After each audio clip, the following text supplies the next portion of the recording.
আমাদের দেশ কবে স্বাধীন হয়েছে? 15 August 1947। একদমই। আমরাও এটা পড়েছি যে আমরা জেনেছি আমাদের দেশ স্বাধীন হয়েছে 15 আগস্ট 1947-এ আমাদের দেশ স্বাধীন হয়েছে। কিন্তু এখন দেখছি তো ভুল জানতাম, আর নতুন নতুন সাল জানতে পারছি। 1980 সালের পর স্বাধীনতা পেয়েছিলাম, ঠিক আছে। পশ্চিমবাংলা একটু স্বাধীনতা বাকি ছিল, তাই পশ্চিমবাংলা এই আমাদের 2026 সালে স্বাধীনতা ভালো পূর্ণ স্বাধীনতা পেয়েছে। তাই আজকে দেশভক্ত যারা আছেন তারা সবাই আজকে আমাদের তেরঙ্গা যাত্রায় অংশগ্রহণ করেছেন। উনি বলছেন 1980 সালে আমাদের দেশ স্বাধীন হয়েছিল। তো 1980 সালে যদি আমাদের দেশ স্বাধীন হয়ে থাকে, তাহলে 1947 সালে কি হয়েছিল?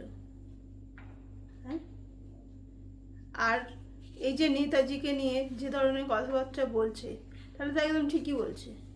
1980 সালে দেশ স্বাধীন হলে তাহলে তো নেতাজির কোনো ভূমিকা নেই, তাই না? তাহলে আমরা এতদিন ভুল জানতাম, আমাদেরকে ভুল শেখানো হয়েছে।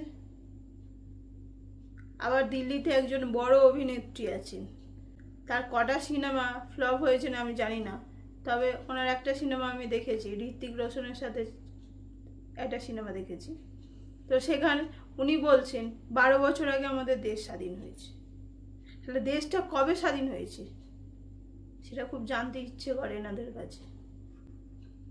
কেউ 80 সালে বলছে, কেউ 12 বছর আগে বলছে, আর দুদিন পরেই 15ই আগস্ট, আর তার মধ্যে এইসব জিনিসগুলো হচ্ছে। মানে এখন নতুন করে কবে দেশ স্বাধীন হয়েছে সেগুলো সব জানতে হবে। তো এই যে ভদ্রলোক বলছেন 1980 সালে আমাদের দেশ স্বাধীন হয়েছিল, তো ওনার যা এজ দেখে মনে হচ্ছে ওই 1980-র কাছাকাছি ওনার জন্ম, হয়তো আগে হবে। তা উনি কি নিজের চোখে স্বাধীনতা দেখেছিলেন? আর 1980 সালে যদি আমাদের দেশ স্বাধীন হয়ে থাকে, তাহলে পশ্চিমবঙ্গটা এই ভারতবর্ষের মধ্যেই, আর পুরো দেশ স্বাধীন হয়েছে, শুধু পশ্চিমবঙ্গটা স্বাধীন হয়নি। পশ্চিমবঙ্গ কবে স্বাধীন হয়েছে এটাও নতুন করে ইতিহাস তৈরি হচ্ছে। 4 মের পরে পশ্চিমবঙ্গ স্বাধীন হয়েছে। এতদিন পশ্চিমবঙ্গটা পরাধীন ছিল, তার মানে কি সমস্ত ইংরেজরা এসে পশ্চিমবঙ্গে ঢুকে গেছিল, তাই তো? একটা দেশ স্বাধীন হয়েছে, একটা দেশের মধ্যে একটা রাজ্য, সেটা হলো পশ্চিমবঙ্গ, সেটা স্বাধীন হয়নি, অথচ দেশটাই স্বাধীন হয়ে গেছে।